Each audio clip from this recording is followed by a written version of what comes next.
بالنسبه بقى ان شركه اس واي ام منزله لنا سكوتر جديد وهو الجوي ماكس الزد الجديد 300 سي سي. سعه تخزين التانك 12 لتر، حجم كبير زي ما انت شايف، وهورس باور 25 ونص. بس الحوار بقى مش هنا، الغريب بقى ان الشاشه دي مش تاتش وعايز ادخل جواها. فهنا لقيت في زرارين، عندك الاس وعندك الام. فلو انا عايز ادخل على الشاشه هفضل معلق ايدي هنا. اول حاجه المود، وده شكل الشاشه اللي انا هدخل دلوقتي جواه. هلاقي عندي 3 اشكال للشاشه. نختار ايه اللي في النص؟ هنختار اللي في النص. هنيجي هنا هندوس تكتين وبعد كده هنعلق ايدينا هنا، هيطلعنا الاول واحده وبعد كده هنعلق تاني. هتلاقي هنا الشكل زي ما انت شايف، اخترنا شكل جديد. بس الانبهار ما بيخلصش لغايه هنا، في حاجات كتير عايزين نشوفها مع بعض. فقبل ما نبدا، لايك وسبسكرايب ويلا بينا. ازيكم عاملين ايه؟ معاكم اسامه مهدي النهارده بتاع موتوسيكلات. شركه اس و ام السنه دي بتنافس نفسها من السكوتر اللي هو الكروزيم الالفا والسكوتر الجوي ماكس الزد من شركه اس و ام، والاثنين نفس السي سي ونفس الشاسيه وكل حاجه. ولكن خليني اقول لك ان في فرق في السعر كويس جدا لصالح المستهلك، لان السكوتر ده متصنف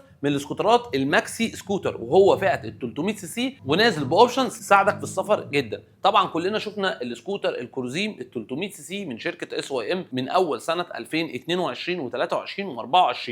بس الجديد بقى في السكوتر الجديد ده الجوي ماكس من 2025. واول حاجه وهو الموتور، موتور 300 سي سي، التبريد بتاعه تبريد ميه، بيطلع 25 هورس باور. وده معناه ان هو بيديك متعه كويسه جدا، ولكن على الطرق المفتوحه. لان انت لو بتحب تسافر كتير فالسكوتر ده هيبقى معاك كويس جدا في القعده بتاعته. ومن اكتر الحاجات المميزه في الشركه بتاعت اس واي ام الدعم وقطع الغيار. وتاني حاجه وهي نظام الفرامل اللي كل الناس بتهتم بيه. وهنا هتلاقي عندك تي سي اس، وده طبعا تراكشن كنترول. ده غير بقى ان هو اكيد نازل بسيستم فرامل اي بي اس، ودي من الحاجات الكويسه جدا ان انت تطمنك وانت ماشي على طريق. الحاجات الجميله في السكوتر ده ان هو نازل بكيلس. زي ما انت شايف هنا عندك مفتاح تقدر تتحرك وتفتح منه عن طريق الكيلس، والمفتاح في جيبك.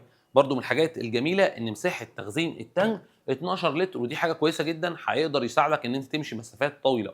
السكوتر زي ما انت شايف مدعوم باك ريست عشان خاطر القطنيه لو انت هتمشي بمسافات طويله. وطبعا راكب خلفي محترم جدا، وهنا عندك زي مساند خلفيه محترمه برضه لو انت عايز حد يمسك بيها، او هتضطر ان انت تشيل الجلب دي وتركب باك ريست او توب بوكس خلفي. السكوتر ده يا اسامه هينفع مين ومين اللي عايز يشتري السكوتر ده او الفئه المستهدفه؟ مبدئيا السكوتر ده نازل كحجم الماكسي سكوتر. اكتر الناس دلوقتي بقت تشتري سكوترات كبيره وفي نفس الوقت بتدور على كواليتي واعتماديه. فشركه اس واي ام عملت منافسه غريبه شويه من وجهه نظري. ليه بقى؟ انا قلت لكم في اول الفيديو ان السكوتر ده هو كوبي بيست من الشاسيه والموتور. يعني السكوتر ده هو ده، مع ان في فرق في الفلوس. اراوند كام يا عمرو؟ 65000 جنيه غالبا، صح؟ 275 و215 60000 جنيه. فال 60000 جنيه دول هل هم فارقين ولا مش فارقين؟ لا، هم فارقين، لان السكوتر في الاول وفي الاخر هيوفر معاك 60000 جنيه. اولموست احنا بنتكلم في 25% من تكلفه المنتج. طب السكوتر ده شالوا منه حاجات عن السكوتر ده؟ بالعكس، يمكن الوش بتاع السكوتر ده اكبر شويه، الشلته بتاعته اكبر شويه. هنا بص يا عمرو، برضو هنا انا حاسس الشلته دي اكبر شويه من ده. يعني انا مثلا هنا انا حاسس ان انا القعده بتاعت الكرسي اريح شويه، بس ده ليه سبب. ايه هو؟ ان هنا لو انتوا واخدين بالكم حاطين هنا جزء للقطنيه، وده واكل من مساحه الشلته جزء، هنا داعمينه في قلب بعضه، فهنا مساحه الكرسي تكون اكبر شويه. ولكن الشكل العام السكوتر ده نازل بمفتاح عادي مش مفتاح بصمه. طبعا في 2025 منزلينه بسمارت كي. الشاشه هنا الانش بتاعها كويس جدا، بتبين لك ديسبلاي كذا حاجه، لوجو اس واي ام، الانجكشن، كمان هنا عندك السرعه، الار بي ام، هنا عندك البنزين، وهنا عندك الحراره وعلامه الاي بي اس. انت هنا تقدر تدخل جوه الديسبلاي وتقدر من الزرارين دول تقدر تشوف الساعه بتاعتك، الاوبشنز اللي الموتوسيكل حطاها. فيعني الحاجه اللي انا شايفها من وجهه نظري ان هي الشاشه شكلها احلى، ولكن مش السمارت النهارده اللي احنا في 2025 ان انت تقدر تربط موبايلك كابل كار بلاي، تقدر تربط مكالماتك، تقدر تشوف مثلا جي بي اس. الحاجات دي النهارده برضو في الاول وفي الاخر بتبقى فارقه جدا مع العميل. ده عربيه بالنسبه لي، انا النهارده بايع عربيتي وهشتري سكوتر، فعايز ان انا احس بالرفاهيه، او عايز احس ان انا راكب حاجه قيمه مقابل سعر، ان انا هدفع حاجات. جميل جدا ان انا اهتم ان سكوتر نازل تبريد ميه، انجكشن، تراكشن كنترول، الفرامل فيها اي بي اس، سمارت كي. ولكن برضو في شويه حاجات ناقصه في اس واي ام ان هي تدلع السكوتر. طيب السكرين اللي قدامك دي هي مش سكرينه كهرباء، ولكن ليها مستويات 1 و2 و3. تقدر ان انت تعلي، يعني تفك من هنا يا عمرو كده الكفرات دي وتقدر تعلي. بص في مستوى اهو تقدر تعلي منه. 2 هم دي 1 هم 2 مستويين بس. ادي هنا تقدر ترفع من المسمار ده المسمار ده والمسمار ده المسمار ده كده. هي نازله على المستوى الواطي. لو انت في الشتاء طبعا حبيت ان انت ترفعها عشان تغطي الجزء بتاع الصدر. طبعا هنا نازل عندك زي ما انت شايف ويتنج جميل جدا. الفوانيس انا عجباني جدا.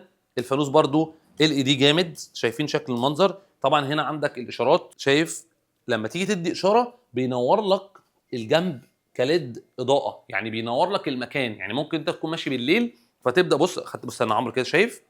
بص خدت بالك انت ان هو اداك نور جنب الاشاره عشان خاطر لو انت داخل في مكان اللينس ده يقدر يفرش على الارض زي ما انت شايف وينور لك الجزء. تعالى بقى نفتح الشنطه. عمرو مهتم جدا بالشنطه يا جماعه. بصوا هنا الشنطه طبعا نازله على مساعد هيدروليك، وهنا نازله هنا في ليد لذيذ جدا.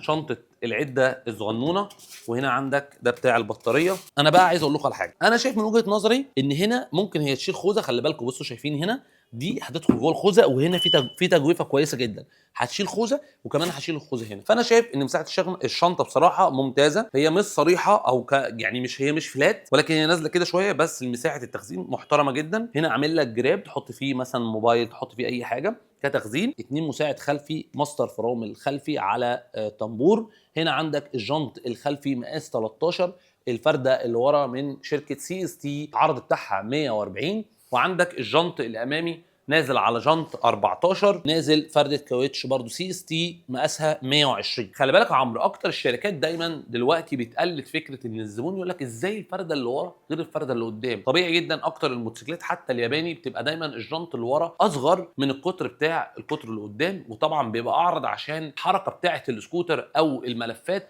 بتبقى دايما من الجزء الخلفي، فطبعا لازم يعرض الكاوتشه ما يبقاش رفيعه. الجاكمان حجمه بصراحه ما شاء الله كبير جدا. هنا عندك حساس الجاكمان وترومبه الميه. وتعالى بقى شوف شكل الريتاتير من قدام اهو. شكل الريتير على فكره شكل الريتير محترم وكبير. هنا عندك برضو من الشركات الكويسه جدا في حته الكواليتي كنترول، الخط الاصفر وهنا العلامه الخضراء دي. فقول لي بقى لو انت من ملاك SYM او بتفكر فعلا تشتري السكوتر الجديد، قول لي تحت في الكومنتات هل انت شايف ان جوي ماكس فعلا فرق بالنسبه للعميل عن السكوتر الكروزيم ولا لا؟ واهم حاجه ما تنساناش في اللايك والسبسكرايب عشان عمرو والله تعبنا ومش عايز يجي لنا كتير. سلام.